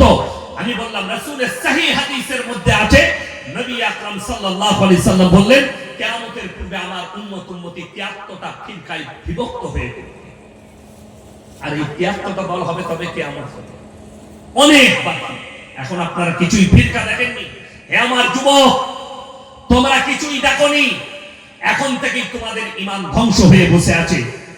আমাদের বাচ্চাটাদেরকে দেখতে পাচ্ছেন দাড়ি টুপিওয়ালা, এরা কালকে মারা যাবে, কালকে চলে যাবে, আমরা চলে যাব। তোমরা ফেরে পড়বে, এতগুলো দল এসে তোমার সামনে দাঁড়াবে, তুমি আর লাইন খুঁজে পাবে না কোন লাইনে গিয়ে দাঁড়াবে। ইমাম মেহদি শেষকালে সে দাবি করলো मैं आखिरी नबी मोहम्मद। তো শাহ আতাউল্লাহ বুখারী রাহমাতুল্লাহ আলাইহি নাম শুনেছেন না শুনেননি বাবা? শুনেছেন। তিনার সঙ্গে, তিনার কিতাবে লেখা আছে স্বপনে যুদ্ধ হয়েছে। কার? দেখা দেখি নয়, স্বপনে যুদ্ধ। কার? গোলাম আহমদ কাদিয়ানী। যুদ্ধটা কিসে? ভাষা, মুনাজারা, তর্ক। तो सपने सा अताउल्लाह बुखारी रहमतुल्लाह अलैह बोलছে कि तुम मोहम्मद कैसे बने, तुम तो गुलाम अहमद हो। बोले गुलाम हमारे माँ बाप ने गलती से लगा दिया, असल में मैं अहमद हूं। अताउल्लाह बुखारी रहमतुल्लाह अलैह बोले मैं अल्लाह बोल रहा हूं, तू हरगिज नबी नहीं, तू शैतान है। बोले तुम तो अताउल्लाह हो, आता है तुम्हारे नाम के आगे। बोले आता तो हमारे माँ बाप ने गलती से लगा दिया, असल में मैं अल्लाह बोल रहा हूं। এটা কিন্তু তর্ক, নিজেকে আল্লাহ বলতে চান না, তর্কের মাধ্যমে তাকে হারিয়েছে। গোলাম আহমদ কাদিয়ানীর বেটা তার বাপের জীবনী লিখতে গিয়ে রেখেছে, আমার আব্বা এত ভদ্র ছিল, এত নম্র বিনয়ী ছিল, পাগড়ি মনে করে আমার মায়ের ছায়াটা ফজরের সময় মাথায় লেপটিয়ে মসজিদে চলে গেছে। আচ্ছা, কোন নবীর জন্য, সাহাবীর জন্য শুনেছেন যে বইয়ের ছায়াটা মাথায় লেপটিয়ে মসজিদে গিয়েছে? কথা বলে না? না, ওটাকে পাগল বলা যায়, পাগল। এই গোলাম আহমদীর কাদিয়ানী দল বর্তমানে বিস্তার করেছে 24 পরগনায়, বর্তমানে বিস্তার করেছে পশ্চিম বাংলার বিভিন্ন জায়গায়। এদের হেডকোয়ার্টার হচ্ছে লন্ডন। যতগুলো শয়তানের দল আছে, যতগুলো ইসলাম বিরোধী কাজ হয় আর ইসলামের নাম নিয়ে চলে, এদের সব হেডকোয়ার্টার হচ্ছে লন্ডন। হিজবুত তাওহীদ বাংলাদেশে একটা ফিরকা তৈরি হয়েছে, এদের হেডকোয়ার্টার লন্ডন। হেডকোয়ার্টার হচ্ছে লন্ডন। কেন? আপনার কিছু জায়গা আছে, সুযোগ সুবিধা, নামাজ পড়া লাগবে না, রোজা রাখা লাগবে না, আল্লাহর ইবাদতের প্রয়োজন নাই, এই ধরনের যে আকীদা, আমার ভাই, এই ফিতনা থেকে বাঁচতে গেলে আপনাকে ইলম হাসিল করতে হবে। ইলম হাসিল মানে কি? আলেম হতে হবে। কোন মৌলবী বলেছে? আমি একবারও বলিনি আপনাকে আলেম হতে হবে। ইলম মানে অতটা হাসিল করুন যতটা করলে বেঈমান কাফের যদি আপনার উপরে জাল ছুড়ে আপনি ওই ইলমের দ্বারা যেন দেখতে পান। আপনার ছেলে ডাক্তার হোক, মাস্টার হোক, আপনার মেয়ে ডাক্তার হোক, প্রফেসর হোক, ইঞ্জিনিয়ার হোক, কিন্তু যদি দিন না থাকে আল্লাহর কসম খেয়ে বলে যাচ্ছে আল্লাহর কাছে কোনো মূল্য নেই। যদি দিন না থাকে আল্লাহর কাছে কোনো মূল্য পাবে না। মূল্য তার আছে যে দুনিয়ার সঙ্গে সঙ্গে আল্লাহকে চিনতে পেরেছে। এই দুনিয়া সম্পর্কে কোরআনে কি আছে? ওয়ামাল হায়াতুদ দুনিয়া ইল্লা মাতাউল গুরুর। এই দুনিয়া তোমাদের জন্য সম্পূর্ণ ধোঁকা। আপনি ধোঁকায় পড়ে আছেন, আপনি বিপদে পড়ে আছেন। আপনি ধোঁকায় পড়ে থাকবেন না। আপনি মনে করছেন এই দুনিয়া কিছুক্ষণের জন্য। আপনি স্বপ্নেও ভাববেন না আপনার মৃত্যু চলে আসে। একটা ছেলে স্কুলে পরীক্ষা দিতে গেলে তাকে 1 মাস আগে রুটিন দেওয়া হয়, এই তারিখে পরীক্ষা হবে। সেই ছেলে তৈরি হয়ে যায়, কালকে আমার ইংরেজি পরীক্ষা আছে, পরশু আমার অঙ্ক আছে। আগের রাতে সে পড়াশোনা করে, কিন্তু কেউ বলতে পারবে যে কে কবে আমরা মৃত্যুবরণ করব? কারণ জানা আছে? জানা না। মৃত্যুর দিন নির্ধারিত আমার আল্লাহ জানেন কার কখন মৃত্যু হবে। অর্থাৎ আপনাকে 24 ঘন্টা রেডি থাকতে হবে কবরের জন্য। আমাদের আসল মঞ্জিল আপনাকে 3টে প্ল্যাটফর্ম পার করতে হবে, একটা নয়, 3টে জায়গা আপনাকে অতিক্রম করতে হবে। নাম্বার 1, মৃত্যুর পরে আলামে বারজাখ, মৃত্যুর পরের জীবনটা যেটা কবরের জীবন, এই জীবন আপনাকে অতিক্রম করতে হবে। সর্বপ্রথম এই জীবনটা কতক্ষণের? কিয়ামতের সকাল পর্যন্ত। যতদিন না সিংহায় ফুঁক দেওয়া হচ্ছে ততদিন পর্যন্ত এইটা থাকবে কবর।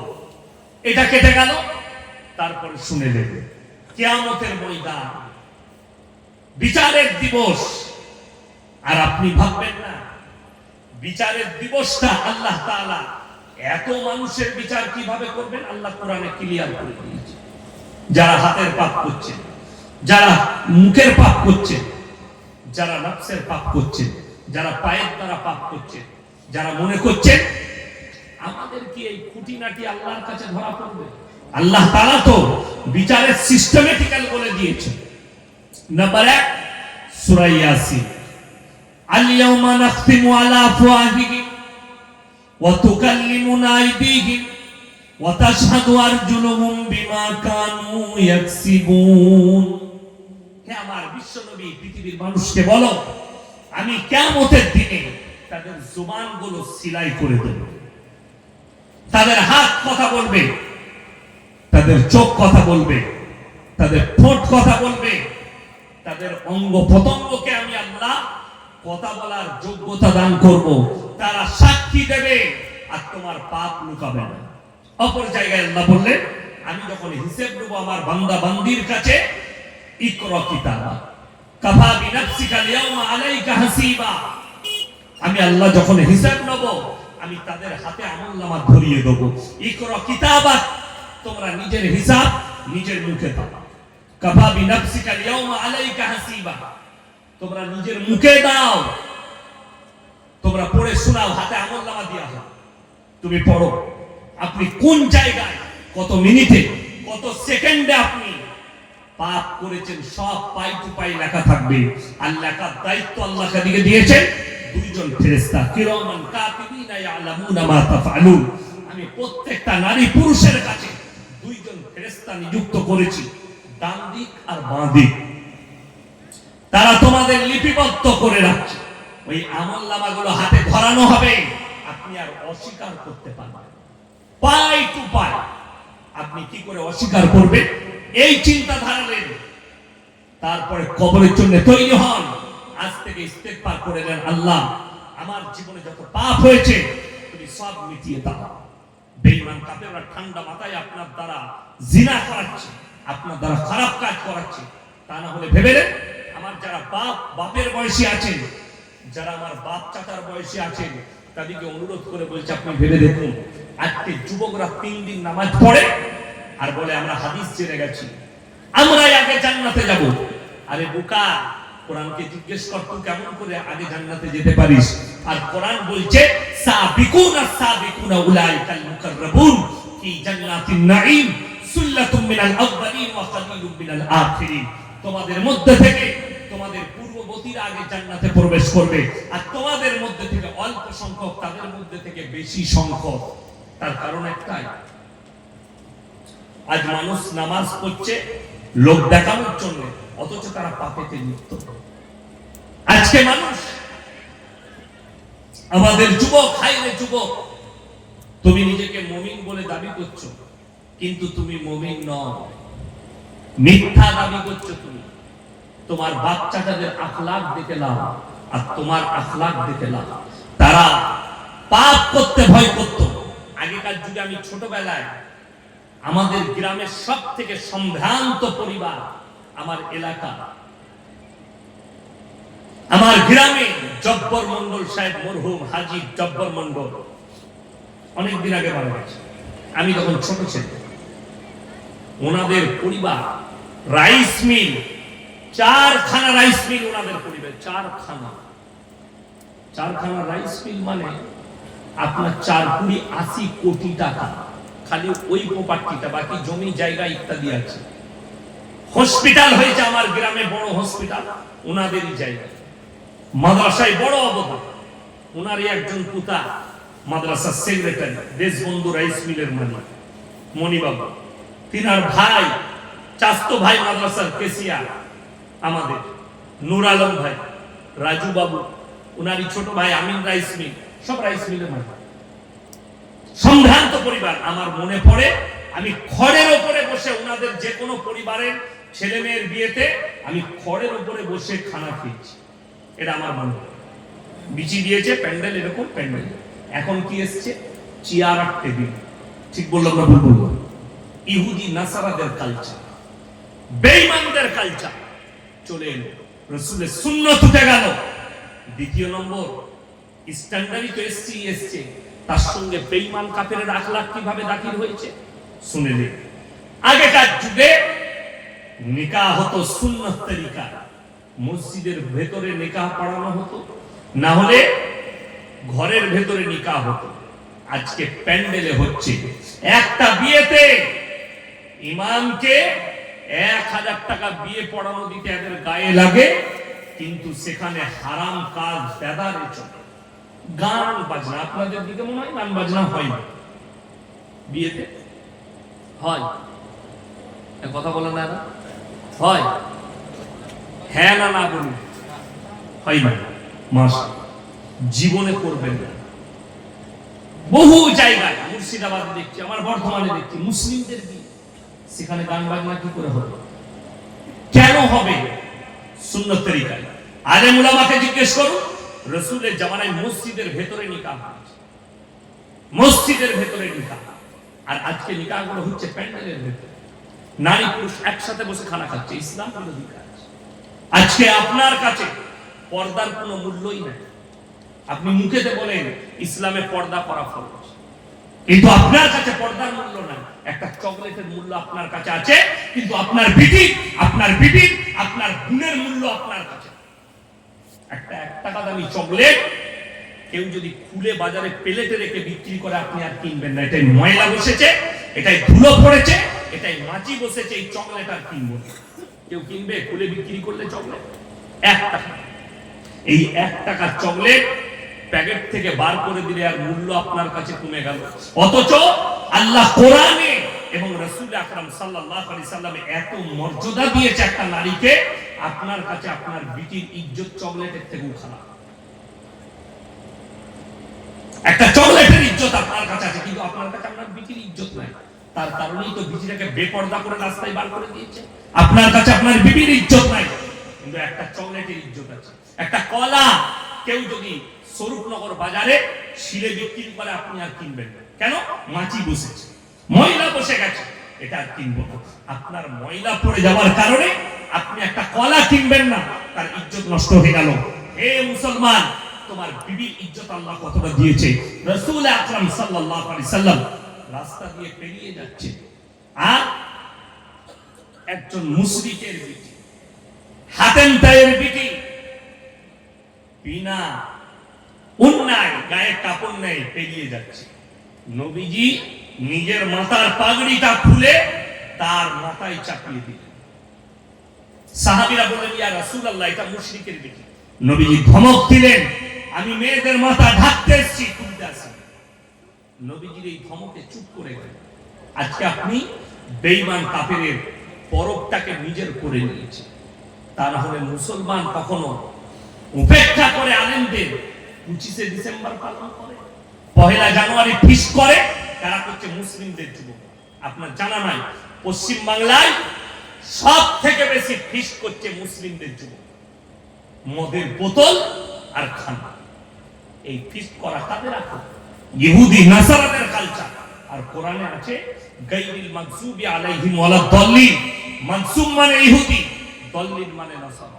এই দুটো দলই পদভ্রষ্ট, আর এদের যারা অনুসারী হবে তারাও পদভ্রষ্ট, তারাও পদভ্রষ্ট হয়ে যাবে। আপনার জানাই নেই এটা। আপনি যেটাকে ভাবছেন ওটা ভুল ভাবছেন। আপনি মনে করছেন এটা মডেলিং এর যুগ। আমার কাছে আল্লাহর কসম খেয়ে বলে যাচ্ছি, ইসলাম মডেলিং ছিল, আছে, আর কিয়ামতের সকাল পর্যন্ত থাকবে। যেগুলোকে দেখছেন, রাসূলের হাদিস শুনে যান, আখরি জামানায় বর্বরতার যুগের পাপগুলো মডেলিং হয়ে ফিরে আসবে। আজকে নগ্নতা আপনার কাছে মডেলিং। একটা মেয়ে ন্যাংটো ঘুরে বেড়াচ্ছে, অবাক লাগে। এই দেশের আইনের জন্য কোন মেয়ে যদি বোরকা পরে স্কুলে যায়, কলেজে যায়, তাকে কোর্টেতে কেস লড়তে হয় আমাদের দেশে। আর একটা মেয়ে ন্যাংটো ঘুরে বেড়ালে সে প্রশংসা কুড়ায়, মেয়েটাকে নাইস, বিউটিফুল, দারুণ লাগছে। এই মেয়েকে ন্যাংটো হওয়ার জন্য তাকে কোর্টে যেতে হয় না। এইটা হচ্ছে হিন্দুস্তান। আপনি বুঝতে পারেন? আপনি বলছেন এটা মডেলিং এর যুগ। যদি অল্প পোশাক পরাটা মডেলিং হয়, স্বরূপনগরের সব থেকে দামি মডেলিং হচ্ছে কুত্তাগুলো, যারা কোনো পোশাকই পরে। তাদের থেকে বড় মডেলিং কেউ নেই। তারা তো জীবনে কোনো পোশাকই পরে, ছোট পোশাক পরে। অথচ নারীর জন্য আল্লাহ তাআলা মায়েদের জন্য বললেন, ওয়াদরিব খুমুরিহিন্না আলা জুনুবিহিম। হে নারী, তুমি পর্দা নির্ধারিত করো, তোমরা কোনদিন ধর্ষিতা হবে না, লাঞ্ছিত হবে। এটা ইসলাম, এটা কোরআন। আমার ভাই, আপনাদেরকে অনুরোধ করে বলছি, সবাই দিনটাকে বুঝান। নিজের পরিবারকে, বড় বড় আলেমের লেখা তারবিয়তের বই নিজের পরিবারকে দিন। কিয়ামত আপনার দোরগোড়ায় পৌঁছে যাচ্ছে। ঠান্ডা মাথায় তারা জিনা করাচ্ছে আপনার আমার ছেলে মেয়েকে, আপনি বুঝতেই পারবেন। ঠান্ডা মাথায় কিভাবে তারা নাম রেখেছে 14ই ফেব্রুয়ারি ভ্যালেন্টাইন ডে, কাজ হচ্ছে জিনা করা। তারা নাম রেখেছে কিস ডে, কাজ হচ্ছে জিনা করা। তারা নাম রেখেছে রোজ ডে, কাজ হচ্ছে জিনা করা। তারা নাম রেখেছে চকলেট ডে, কাজ হচ্ছে জিনা করা। তারা জিনার রাস্তাটাকে পরিষ্কার করছে বিভিন্ন রকম নাম দিয়ে। আপনার ছেলে মেয়ে মার্চের পরে এপ্রিল আসবে, 1 এপ্রিল, এপ্রিল ফুল পালন করে স্কুল কলেজের ছেলে মেয়ে। করে না? করে না? আমরাও করি। তোমাকে বলে যাচ্ছি, হে যুবক যুবতী, স্কুলে যাও, তোমার হেডমাস্টারকে বলো যে স্যার এপ্রিল ফুল তো পালন করছি, তার ইতিহাসটা একবার বলি। তোমার হেডমাস্টারের বাপের হিম্মত নাই যে ইতিহাসটা বলি। তোমার প্রফেসরকে জিজ্ঞেস করো, কলেজের প্রিন্সিপালকে, স্যার মাইকে দাঁড়িয়ে একবার এপ্রিল ফুলের ইতিহাসটা বলুন। তার বাপের হিম্মত নাই বলি, যদিও বলতে চাই মিথ্যা কথা বলবো। কেন? এই এপ্রিল ফুলটা শুরু হয়েছে মুসলমানদের রক্তর গুলি খেলা দিয়ে। দেশটার নাম স্পেন। ওই স্পেনটা কোনো ইহুদি নাসারা খ্রিস্টানদের দেশ ছিল না, ওটা মুসলিম রাষ্ট্র ছিল। আজও পর্যন্ত ওই দেশে মাদ্রাসা, মসজিদ গুলো মদের বার আর দেহ ব্যবসার আড্ডা করে রাখা হয়েছে। কেন? মুসলমানদের ব্যর্থতার কারণে। আপনি মসজিদ বানাচ্ছেন হাজার হাজার টাকা দিয়ে। ভারতের মুসলমানদের অসুবিধা কি জানেন? টাকা চাইলে আপনারা টাকা কম দেন না। আমরা মাদ্রাসা মসজিদের লেগে টাকা চাই, কমের লোক হাজার হাজার টাকা দেয়, লাখ লাখ টাকা দেয়, কিন্তু দুঃখের বিষয় নামাজ পড়তে যাবে। এই মনে করেছে আমি টাকা দিলাম আল্লাহর ঘরে, জান্নাত আমার রেডি, আমার আর কোনো দায়িত্ব নেই। কিন্তু আমি বলছি টাকা দেওয়ার প্রয়োজন নাই, তুমি মসজিদ আসা ছাড়ো। মসজিদ আপনারা ইমানদারির সঙ্গে বলুন, আপনার মসজিদে, আরে এই গ্রামের লোক ভাগ্যবান, আমি শুনছিলাম আপনাদের ইমাম সাহেব মনে হয় কিরাত করছিলেন, তাই তো? হ্যাঁ হ্যাঁ, তো এটা ভাগ্যবান যে এরকম একজন কারি সাহেবকে, জৈয়দ আলেমকে পেয়েছেন আপনারা। এত মারাত্মক পড়া, আমার মন কেড়ে নিয়েছে। খুব সুন্দর কিরাত করেছে। আমি একজন কারি সাহেব, আমি ইরফানিয়ায় কিরাত পড়েছি, গুজরাটে কিরাত পড়েছি। উনি খুব সুন্দর কোরআনের তেলাওয়াত করেন। আল্লাহ ওনার হায়াতে বরকতে করুন, আমিন। আপনাদের উচিত যে নামাজ কাজা না করা। যারা কোরআন জানেন না, এরকম ইমামের কাছে, কারি সাহেবের কাছে কোরআনটা শিখে নেন, কোরআন পড়াটা জেনে নেন। আপনার জীবনটা আল্লাহ ওয়ালা জীবন তৈরি করুন, পরকালের জন্য জীবনটাকে তৈরি করুন। পানি আছে, মরণের পরের জন্য জীবনটাকে তৈরি করুন। বেঈমান কাফেররা উঠে পড়ে লেগেছে, কিভাবে এদের ঈমানকে ধ্বংস করে যায়, তারা কামিয়াবি লাভ হচ্ছে। বিসমিল্লাহ, আলহামদুলিল্লাহ, তারা কামিয়াবি লাভ করছে, করে ফেলেছে। তারা এক একটা অস্ত্র ব্যবহার করেছে আমাদের কাছে, তারা কামিয়াবি এই জন্য লাভ করেছে। আপনি রসুলকে মুখেতে মহব্বত করেন, কাজেতে নয়।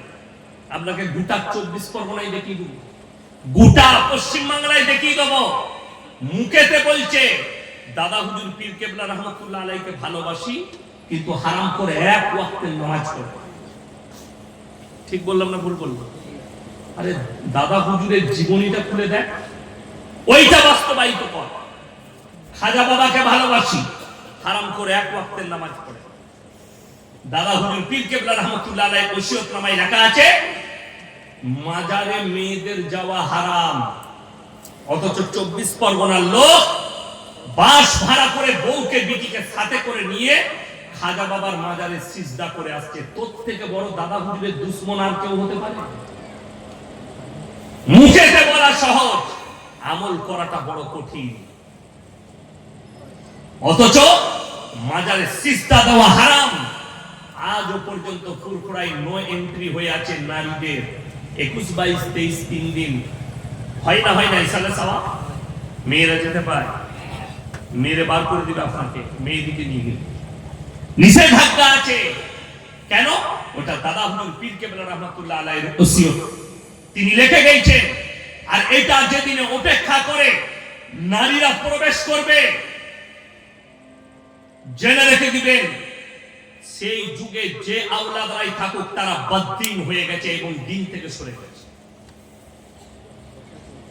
যদি কোনো বাপের বেটা মৌলবীর হিম্মত থাকে আমার সঙ্গে টক্কর করবে, আমি এটা জায়েজ করে যাচ্ছি। শুধু তাই নয়, গোটা পশ্চিম বাংলা যতগুলো বেরেলভিদের হুজুর আছে, আহমদ রাজা বেরেলভি, ফতোয়ায়ে রিজভিয়া, তার মধ্যে লেখে গেছে মেয়েদের মাজারে যাওয়া তো দূরের কথা, নিয়ত করাটাও হারাম। হাজী সাহেব কেউ থাকলে হাত তুলে দেখা। হাজী সাহেব কেউ আছে? নেই। আপনার এলাকায় থাকলে জিজ্ঞেস করবেন, মক্কা থেকে মদিনা 470 কিলোমিটার রাস্তা, একটাও মাজার নেই। উহুদের প্রান্তরে 70 জন সাহাবীর কবর যুদ্ধের ময়দানে শহীদ হয়েছেন, লোহার ব্যারিকেড দিয়ে ঘেরা আছে, সেখানে একজন সাহাবী শুয়ে আছেন, তিনি হচ্ছেন নবীজির চাচাজান হযরত আমির হামজা রাদিয়াল্লাহু তাআলা। যুদ্ধের ময়দানে বুকটাকে চিড়ে কলিজা থট্টা বার করে চিবিয়েছে, তারপরেও তিনাদের কারো মাজার নাই। আমার বাড়ি থেকে আপনাদের এখানে 24 পরগনা 183 কিলোমিটার রাস্তা, আপনার গ্রাম পর্যন্ত 183,000-এর বেশি, যেখানে শিরকের কাজ হচ্ছে। চাদর চড়ানো, সিজদা করা, বুজুর্গানের দিন আর আলেমদের কবর জিয়ারত করতে পারেন, বাপ দাদার কবর জিয়ারত করুন, কোনো অসুবিধা নেই। কিন্তু আল্লাহ ছাড়া ভালো মন্দ কারোর কাছে চাওয়া যাবে না। আল্লাহ ছাড়া ভালো মন্দের মালিক কেউ নেই। যারা মাজারে গিয়ে চায়, যারা গাছতলায় গিয়ে চায়, একটা অমুসলিম ভাই খালি মাটির পুতুল তৈরি করে তার কাছে সিজদা করছে, তার কাছে ভালো মন্দ চায়, তার উপাসনা করে, আমাদের মুসলিম সমাজের আলেমরা আমরা বলি এটা শিরকের কাজ। অথচ আমি আপনাকে দেখিয়ে দেবো এই 24 পরগনায়, এই পশ্চিম বাংলায়, এই বিহারে, এই বাংলাদেশে গাছতলায় ঘোড়া রেখে চাদর টাঙিয়ে মানুষ সিজদা করছে, মাটির ঘোড়া রেখেছে সিজদা করছে। সেইখানে ভালো মন্দ চাইছে, একটা বেকা গাছ, শেওড়া গাছ, তার তলায় গিয়ে বলছে এখানে বুড়ো পীর সাহেব আছে, আমাকে ভালো মন্দ দেন। কোরআন যাদের বাড়িতে মানে কোরআন আছে, আমাকে গালি দেওয়ার আগে খুলবেন। 17 পারা একবারই শেষ পৃষ্ঠা। কোন পারা বললাম? 17 পারা শেষ পৃষ্ঠা। আমার মনে হয় ইমাম সাহেব ওই রুকুটাই করছে, তাই না? ইয়া আইয়ুহান নাসু যুরিবা মাসালুন ফাসতাবিরু ইন্নাল্লাযীনা তাদউনা মিন দুনিল্লাহি লা ইয়াখলুকু যুবাবান ওয়ালা ইয়াজতামাউনা ওয়া ইয়াসলুবুহুমুদ যুবাবু শাই'আন লা ইয়াস্তানকিদুহু মিন। হে বিশ্ববাসী, তোমরা আল্লাহ ব্যতীত যার কাছে ভালো মন্দ চাও, তাকে একবার জিজ্ঞেস করে দেখো, সে একটা মাছি পর্যন্ত সৃষ্টি করতে পারে না। মাছি সৃষ্টি অনেক দূরের কথা। মাছি যদি তাদের কাছ থেকে কোনো জিনিস ছিনিয়ে নিয়ে যায়, সেটা উদ্ধার করার মতো ক্ষমতা নেই। কেন? তারা হচ্ছে শক্তিহীন, আর আমি আল্লাহ হচ্ছি শক্তিশালী। জোরে বলুন সুবহানাল্লাহ। আপনি কার কাছে চাইছেন? তার নিজস্ব ক্ষমতা নেই। এই কারণেই ইব্রাহিম আলাইহিস সালাতু ওয়াস সালামের আব্বাজানের 3টে কাজ ছিল। কটা কাজ? 3টে। মূর্তি তৈরি করা, মূর্তি বিক্রি করা এবং তার উপাসনা করা। ইব্রাহিম নবী দাওয়াত দিলেন নিজের আব্বাজানকে, কি বলে? ইসকালা লিয়াবিহি ইয়া আবাতি লিমা তাবুদু মা লা ইয়াসমাউ ওয়া লা ইউবসিরু ওয়া লা ইউগনি আনকা শাইয়া। হে আমার আব্বাজান, আপনি কাদের উপাসনা করছেন? যে হাত পা নাড়তে পারে না, কথা বলতে পারে না, যার নিজস্ব কোনো ক্ষমতা নাই, আপনি তার উপাসনা করছেন। ইব্রাহিম নবীর আব্বাজান বলেছিল, हमारे माबूदों के बारे में अगर कुछ कहा तो तुमको पत्थर से मारकर मर्डर कर दिया जाए। তুমি যদি আর কিছু করো আমাদের মাবুদের সম্পর্কে, তোমাকে হত্যা করা হবে। ইব্রাহিম নবীর বাপ দাউদ কবুল করে। হিদায়াতের মালিক আল্লাহ কেমন শুনেলেন। যারা মনে করছেন কোন মৌলবীকে নিয়ে এসে বায়ান করাবো, বাংলাদেশ থেকে বক্তা আনবো, মক্কা থেকে ইমাম আনবো, নিয়ে এসে বায়ান করিয়ে লোক হিদায়াত পাবে, ভুল কথা। ইয়াসিন সাহেব এলে যদি হিদায়াত পেত, তাহলে ভারতবর্ষে আর অমুসলিম থাকতো না, ঠিক কি না? হিদায়াতের মালিক হচ্ছেন আল্লাহ। আল্লাহ যাকে হিদায়াত দেবেন সেই হিদায়াত পাবে। আল্লাহ নবী সাল্লাল্লাহু আলাইহি সাল্লামের নিজের চাচা কলমা পড়াতে নবীজি পারেননি। নাম্বার 1, হযরতে নূহ নবী। নূহ নবী নৌকায় বসে নিজের সন্তানের মৃত্যু তাণ্ডব দেখেছেন, নিজের ছেলেকে কলমা পড়াতে পারে। কোরআনে আছে 2 জন নবী। কজন নবী বললাম? 2 জন, নূহ নবী আর লূত নবী। এই 2 জনের বিবি কিন্তু জাহান্নামে যাবে, আটকাতে পারবে না। আল্লাহ লাকির টেনে দিয়েছে, এটা লাকির টানা হয়ে গেছে। ফিরাউন জাহান্নামী না জান্নাতি? কথা বলে জাহান্নামী, কিন্তু আল্লাহ কোরআনে বলে দিয়েছে তার বিবি আসিয়া জান্নাতি। জোরে বলুন সুবহানাল্লাহ। তার বিবি আসিয়া তিনি জান্নাতি, এটা আল্লাহর ফয়সালা। আসিয়ার হিম্মত হবে না তার স্বামী ফিরাউনকে জান্নাতে নিয়ে যায়। নূহ নবী আর লূত নবী এতটা সাহস হবে না যে তার বিবিদিকে তারা কিয়ামতের দিনে জান্নাতে নিয়ে যাবে। ছেলে কেনান ডুবে মারা যাচ্ছে, আর নূহ নবী আল্লাহর কাছে হাত তুলে কি বললেন? লা আসিমাল ইয়াউমা মিন আমরিল্লাহ। ওগো আল্লাহ, এটা আমার অরসজাত পুত্র, আপনি একে রক্ষা করুন। আল্লাহ উত্তর দিলেন লা মিনাল খাসিরিন। হাত নামিয়ে নাও যে আমাকে মানেনি, আমার নবীকে মানেনি, আমার দ্বীনকে মানেনি, তার জন্য তুমি আমার কাছে আবেদন নিবেদন করো না। হাত নামাও, তা না হলে তোমাকেও ফেলে দেবো ক্ষতিগ্রস্তদের মধ্যে। নূহ নবীর হাত নেমে গেছে, আল্লাহ দোয়া ঘুরিয়ে দিয়েছে। আর আপনি সারা জীবন কুফরি করলেন, পাপের সাগরে ডুবে রইলেন। ইয়াসিন সাহেবকে দেশি মুরগি খাইয়ে দোয়া করিয়ে জান্নাতে যাবেন, তো সেই ইয়াসিন সাহেব মার খাবার তুমি তো খাবি। লেখে নিয়ে যাও, তোমার জীবনে কোনো আমল নেই। আপনি কি ভাবছেন? বাপ হাজী সাহেব বেটা নাস্তিক, বেটা জীবনটা কাটিয়েছে বেঈমান কুফরিতে। আমি চ্যালেঞ্জ ছুড়ে বলে গেলাম, সেই হাজী সাহেবের হিম্মত নাই যে দোয়া করে তার বেটাকে জান্নাতে, কোন উপায়। আজকে আমাদের সমাজের অবস্থা কত খারাপ। সবাই নিয়ত করুন আমাদের সন্তানদিকে দ্বীনি শিক্ষা দেব, জোরে বলুন ইনশাআল্লাহ। ওই ব্যক্তিটা সব থেকে বড় ভাগ্যবান যে মরে যাওয়ার পরে একটা দুনিয়াতে নেক সন্তান রেখে গেল। সেই সন্তান বাপ মরে যাওয়ার পরে যেন তার জানাজাটা পড়াবার ক্ষমতা না, বাপের কবর জিয়ারত করতে যেন পারে, বাপের জন্য যেন দোয়া করতে পারে। আরে আমাদের দেশে লোক মরে গেলে তো সকালবেলায় ফজরের পরে হারামখোর মসজিদের গেটে দাঁড়িয়ে আছে, হুজুর কি হলো? আমার বাপের কবর জিয়ারত করতে হবে, আমি আইনি। হারামখোর। আর বলে আমি মুসলমান, জান্নাতে যাবে। আরে বাপের কবর জিয়ারত করতে পারো না, এর থেকে দুঃখ আর কি আছে? আর হাদিসে আছে কোন সন্তান যদি বাপের কবরের পাশে দাঁড়িয়ে হাত দুটো তুলে বলে, আল্লাহ এটা আমার আব্বা দুনিয়া থেকে চলে গেছে, আল্লাহ আমি ফজরের নামাজ পড়ে তোমার কাছে হাত তুলেছি, রিওয়ায়েতে আছে চোখের পানিটা গালে গড়ানোর আগে আল্লাহর বারগাহে কবুল হয়ে যাবে, জোরে বলুন সুবহানাল্লাহ। অথচ আপনি দোয়া করতে চান। বাপ মরে গেলে কি করতে হয় এটা আপনি নিজের মতো করে চলছেন, আমাদের বাপ দাদার আমল থেকে চলে আসছে, আপনি করে যাচ্ছেন। হযরতে নূহ নবী তার বিবিকে বলার পরে তার সন্তান বলেছিল আমরা বাপ দাদার আমলে টিকে থাকব। বড় কষ্ট লাগে, তারা ফিরে আসে সহিদা জানার পরে, আল্লাহকে চিনাবার পরেও তারা আল্লাহকে চিনতে পারে। আমাদের বাপ দাদার আমল থেকে চলে আসছে, লোক মরে গেলে গরু জবাই করে খানা করে। আমাদের দেশে তো যার ঘরে লোক মরছে তার ঘরেই খানা হয় না, হয় না? আপনাদের দেশে কি হয়? যার ঘরে লোক মরছে তার ঘরে খানা হয় না, হয় না? হাদিস কুরআন ঘেটে দেখলেন, যার বাড়িতে মাইয়াত হয়েছে তার বাড়িতে খানা রান্না করা জায়েজ নাই শরীয়তে।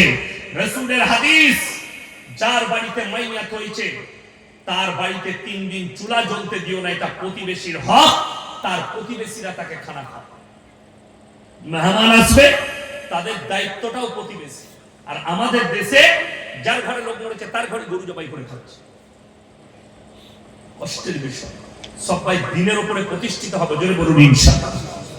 আল্লাহ মাল দিয়েছে পৃথিবীর মধ্যে দুটো জায়গা সবথেকে দামি জায়গা। কয়টা বললাম? দুটো। নাম্বার 1 ওই জায়গা যেখানে আল্লাহ আল্লাহর রাসূলের কথা আলোচনা হয়, কোথায়? এই মাজমায়। নাম্বার 2 সবথেকে দামি জায়গা হচ্ছে মসজিদ, আল্লাহর ঘর যেখানে আল্লাহর ইবাদত হয়। এই দুটো জায়গা সবথেকে। আর পৃথিবীতে আল্লাহ তাআলা কোরআনে বললেন, 3টে ব্যক্তি যদি তোমাদের কাছে কোনোদিন হাত পাতে তাদের হাতকে জীবনে ফিরিও না। নাম্বার 1 ওয়া আতিদাল কুরবা, তোমার কাছে গরীব যদি তোমার কাছে হাত পাতে তাদের হাতকে জীবনে ফিরিও না। নাম্বার 2 ওয়াল ইয়াতামা ওয়াল মাসাকিন, এতিম আর মিসকিন যদি তোমাদের কাছে হাত পাতে তাদের হাতকে ফিরিও না। ওয়াবনাস সাবিলি ওয়ালা তুবাদদির তাবদীরা, আর মুসাফির যদি তোমাদের কাছে হাত পাতে তাদের হাতকে ফিরিও না। আপনি যদি এই 3 জন ব্যক্তি আপনার কাছে হাত পাতে যদি 10 টাকা দিতে পারেন, আপনি মনে মনে ভাববেন আল্লাহ আমাকে দেনেওয়ালা বানিয়েছে, আমাকে চাহনেওয়ালা বানায়নি। পরের আয়াতটা শুনলেন, এটা মারাত্মক। ইন্নাল মুবাদদিরিন কানু ইখওয়ানাশ শায়াতিন ওয়া কানা আশ-শাইতানু লিরাব্বিহি কাফুরা। হে আমার বিশ্ব নবী, পৃথিবীর মানুষকে বলো যারা অপব্যয় করে তারা হচ্ছে শয়তানের ভাই, যারা অপব্যয়কারী তারা শয়তানের ভাই। অপব্যয় কি? আল্লাহ বিরোধী কাজ, রাসূল বিরোধী কাজ। আমি জলসা কমিটির শুকর আদায় করব এই যুবকদের, এরা গান বাজনা না করে, এরা ফাংশন না করে, এরা অন্য কিছু না করে একটা দ্বীনি মাজমা করেছে। এই মাজমা থেকে যদি একটা লোক যদি নামাজি হয়ে যায়, আজকের এই জলসাটা সার্থক হয়ে। একটা লোক যদি পাপ থেকে সরে আসে, আজকের জলসা শুনে আল্লাহ যদি একজনকে হিদায়াত দেয়, এদের জলসা করা কামিয়াব হয়ে গেল। আমি প্রত্যেকটা কমিটির ছেলেকে বলবো, হে আমার যুবক ভাইরা, কচিকাচারা, তোমরা নামাজ ছাড়ো না, আজ থেকে নামাজ পড়ো, তোমার জলসা করা কামিয়াব হয়ে যাবে। তোমরা নামাজি হও। ওই জন্য আপনাকে যে টাকা দিয়েছে অপব্যয় করতে পারবেন না। আল্লাহ বিরোধী কাজে গান বাজনা, লোটো লটারি, আলকাপ, মদ, গাঁজা, গুটকা, এই জায়গায় খতম করতে পারবেন না টাকাটা। আপনার টাকা যেন আল্লাহর রাস্তায় খরচ হয়। রাসূল আকরাম সাল্লাল্লাহু আলাইহি সাল্লাম বলেন, যাকিরা গচ্ছিত সম্পদ, যে টাকাটা আল্লাহর রাস্তায় খরচ করবে বান্দা, কিয়ামতের দিনে তারা পস্তাবে, আমি যদি আরো বেশি কিছু খরচ করতাম আমার জন্য মঙ্গল হতো। আমার ভাই, আমি বলবো এই জলসার জন্য একজন আল্লাহর বান্দা কে আছেন 5,000 টাকা দিবেন ইনশাআল্লাহ? কে আছেন? কোন আল্লাহর বান্দা আছে 5,000 টাকা কে আছে?